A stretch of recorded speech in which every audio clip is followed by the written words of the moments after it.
మొదటి విడతగా అమరావతి కోసం సేకరించినటువంటి భూముల్లో ప్రపంచంలోనే తూపు నగరాన్ని కడతాము అని చెబుతూ వచ్చిన చంద్రబాబు నాయుడు గారి సర్కార్ ఇప్పుడేమో అధికారం చేపట్టిన తర్వాత ఆ 54,000-55,000 ఎకరాలకు పరిమితం అయిపోతే కేవలం మున్సిపాలిటీ మాత్రమే అయిపోతుంది. ఇంకో 44,000 ఎకరాలు సేకరించాలి, మొత్తం 1,00,000 ఎకరాలు కావాలి అని చెప్పి కొత్తపల్లి అందుకుంటూ ఉంది. ఈ క్రమంలో రెండో విడత భూసేకరణ భూ సమీకరణ అయితే రైతుల నుంచి తీవ్ర వ్యతిరేకత కనిపిస్తూ ఉంది.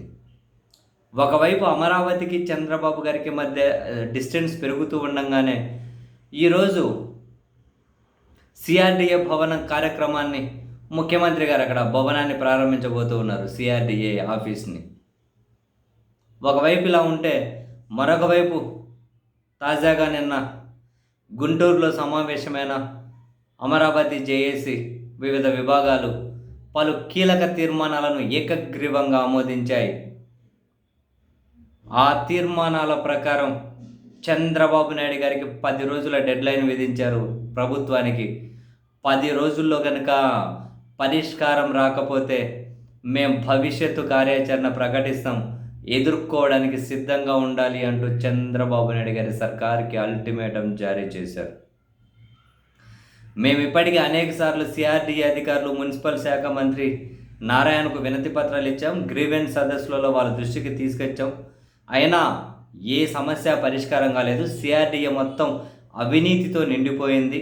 అధికారంలోకి వచ్చి 15 నెలలు అయినా కనుక ఒక్క సమస్యను కూడా పరిష్కరించడం లేదు అని చెబుతూ అసైన్డ్ రైతుల సమస్యట, కౌలు చెల్లింపు క్రమబద్ధీకరణ, రోడ్డు పోటు ప్లాట్ల సమస్య ఉందట, ప్లాట్ల కేటాయింపు సమస్య, గ్రామ కంటాల సమస్య, అసంబద్ధమైన ఎఫ్ఎస్ఐ విధానం అండ్ మిగిలిన సమస్యల పట్ల అధికారుల ప్రభుత్వ అలసత్వ ధోరణి, కింది స్థాయి అధికారుల అవినీతి చర్యలపై నిర్లక్ష్య ధోరణి పట్ల అమరావతి ప్రాంతంలో ఉన్న రైతు కూలీల ఆందోళన వ్యక్తం చేస్తున్నారు. ఈ మేరకు తీర్మానాలు ఆమోదించారు.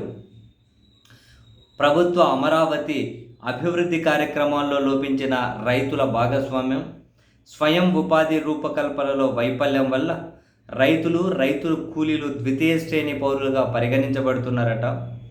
అమరావతి ఉద్యమంలో ముందుండి పోరాడిన అమరావతి ఐక్య కార్యాచరణ సమితిపై తీవ్ర ఒత్తిళ్లు వస్తున్నందువల్ల సమావేశమై 10 రోజులు డెడ్లైన్లు విధిస్తున్నామని, వీటిని సమావేశంలో పాల్గొన్న అందరూ ఏకగ్రీవంగా ఆమోదిస్తున్నారని చెప్పి వెల్లడించారు.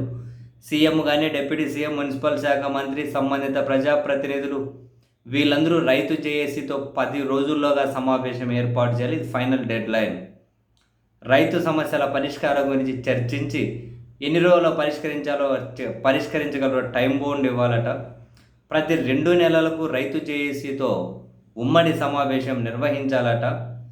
ఆ సమావేశంలో ఎప్పటికప్పుడు పురోగతిని వాళ్ళకు అప్డేట్ చేయాలట.